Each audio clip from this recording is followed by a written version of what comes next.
Fisiologia da Alma, capítulo 54.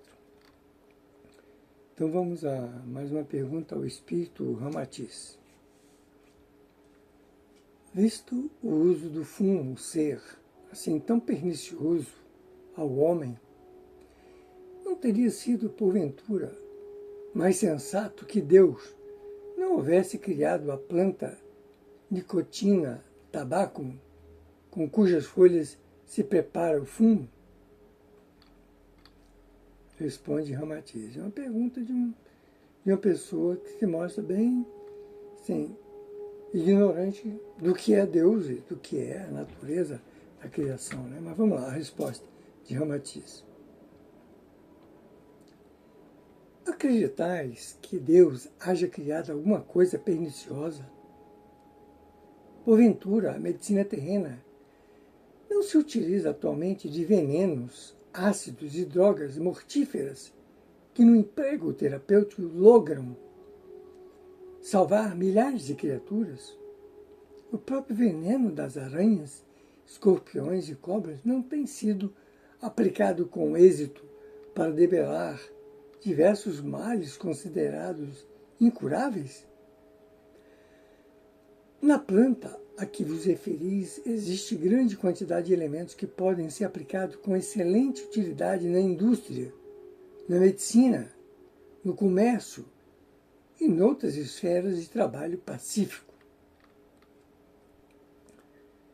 É aquele negócio. Vou abrir um parênteses aqui só para fazer um comentário muito simples, mas Deus não criou a água. A água não é um benefício para o corpo humano?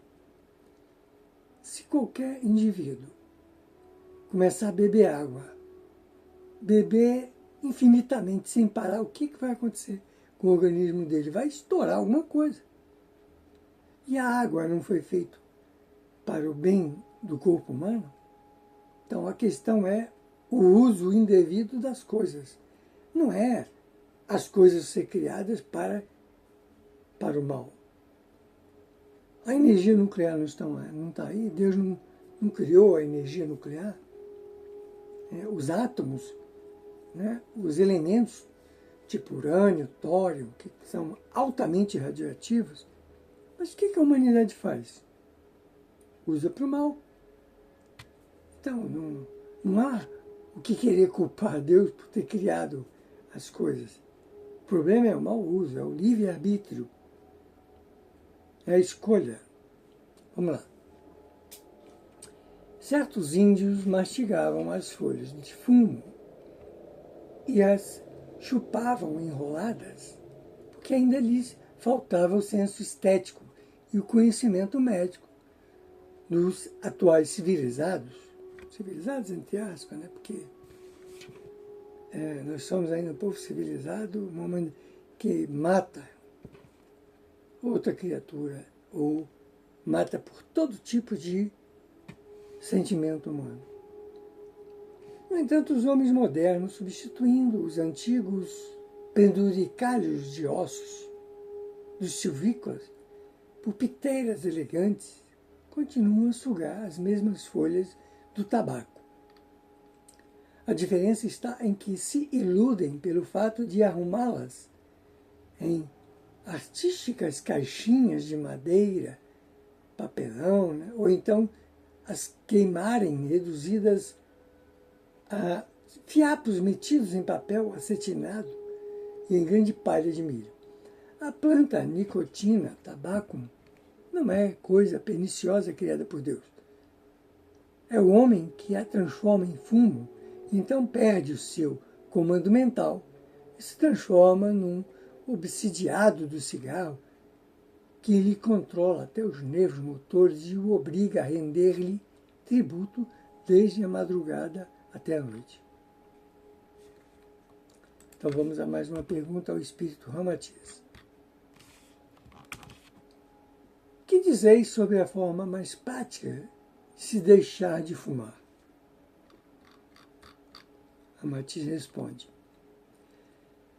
É óbvio que o problema não se resume em largar o cigarro, como costumo dizer, mas em readquirir o poder da vontade,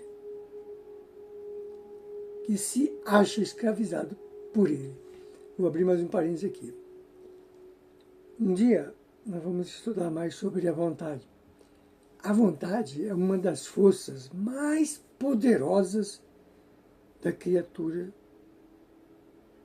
de Deus, de nós, do Espírito. No dia que a gente dominar a vontade, nossa vida estará totalmente transformada. Mas continuando.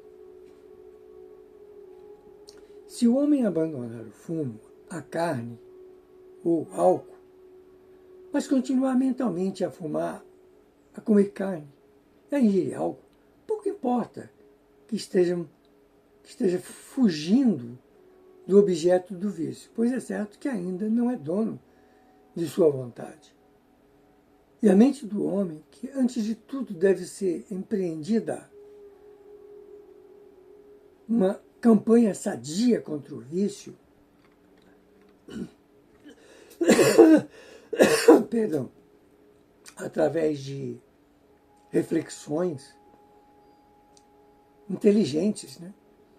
Deve ele se convencer da estultícia de se submeter a prejuízos físicos, psíquicos e econômicos causados pelo cigarro, o charuto ou o cachimbo, o álcool ou qualquer uma dessas coisas que fazem mal ao corpo humano.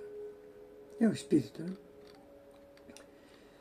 A ofensiva, portanto, não deve ser iniciada contra o objeto do vício, que é o fumo, mas no sentido de recuperação do comando mental perdido.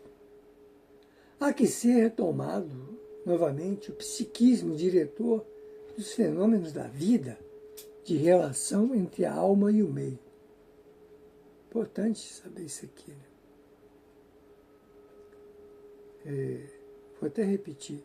A ofensiva, portanto, não se deve ser iniciada contra o objeto do vício, que é o fumo, mas no sentido de recuperação do comando mental perdido. Há que ser retomado novamente o psiquismo diretor dos fenômenos da vida, de relação entre a alma e o meio. E é preciso que o homem se torne, outra vez, o senhor absoluto dos seus atos, desprezando as sugestões tolas e perniciosas do vício que o domina.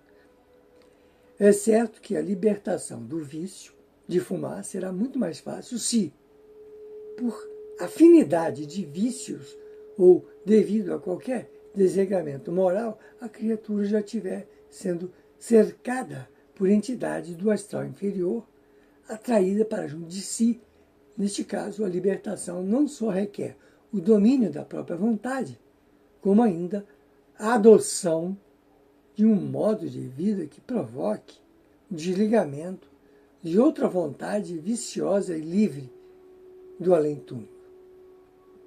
Vamos ficando por aqui. Esse é o capítulo 54 do livro Fisiologia da Alma, do Espírito Ramatiz.